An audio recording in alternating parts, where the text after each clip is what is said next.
যজ্ঞই সকলো যোগাৰ আপোনালোকে প্ৰস্তুত কৰি ৰাখিব শ্ৰীৰাম চন্দ্ৰকে যজ্ঞৰ অগ্ৰভাগ অৰ্পণ কৰা নিমিত্তে ইতিমধ্যে তেওঁক মই কৰিছোঁ নিমন্ত্ৰণ অযোধ্যা পতিয়ে যাতে সৰ্বতো প্ৰকাৰে আদৰ সম্ভাষণ পায় তাৰ বাবে আপোনালোকে কৃষ্ণ দৃষ্টি ৰাখিব সেনাপতি অনন্ত বিক্ৰম মহাৰাজ তুমি আমাৰ সকলো সেনাবাহিনী প্ৰস্তুত কৰি ৰাখিব আমাৰ গুপ্ত চৰৰ পৰা পাৰিছো জানিব আমাৰ যজ্ঞৰ কাৰ্যতে বাধা দিবৰ বাবে অনেক ক্ষত্ৰে কৰিছে ৰচনা মহাৰাজ তোমাৰ কাৰ্যত সহায় কৰিব শ্ৰীৰাম সেৱক হনুমানে আৰু কুনা সেনাপতি মহাৰাজ যজ্ঞৰ স্থলী পৰিসৰত নৃত্য গীতৰ কাৰণে বাদ্য যন্ত্ৰসহ গায়ক গায়িকাসকলক প্ৰস্তুত কৰি ৰাখিব মহাৰাজ যজ্ঞৰ পুৰোহিত ৰূপে গাঁৱত নিমন্ত্ৰণ কৰাটো আমাৰ বাবে বেছি ভাল হ'ব মহাৰাজ আমাৰ এই যজ্ঞ কাৰ্যৰ বাবে পুৰোহিত ৰূপে বিশ্বামিত্ৰ ঋষিক নিমন্ত্ৰণ কৰাই উচিত হ'ব মহাৰাজ অতি উত্তম যুক্তি মন্ত্ৰীবৰ আপুনি অতি সোনকালে গৈ তেওঁক নিমন্ত্ৰণ কৰি আহক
ৰাজ্যৰ চিন্তাই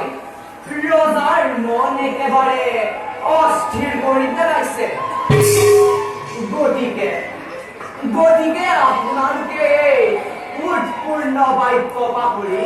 নিজ কাৰ্যত বৰ্তি হৈছে আজিলৈ সভা ভংগ সঁচা কথা মন্ত্ৰী ডাঙৰীয়া ৰাজকাৰ্যই ৰজাৰ মনে একেবাৰে দুৰ্বল কৰি পেলাইছে হয়তো যজ্ঞ কাৰ্য শেষ হোৱাৰ পাছতে ৰজাৰ মনে ভাল হৈ উঠিব এতিয়া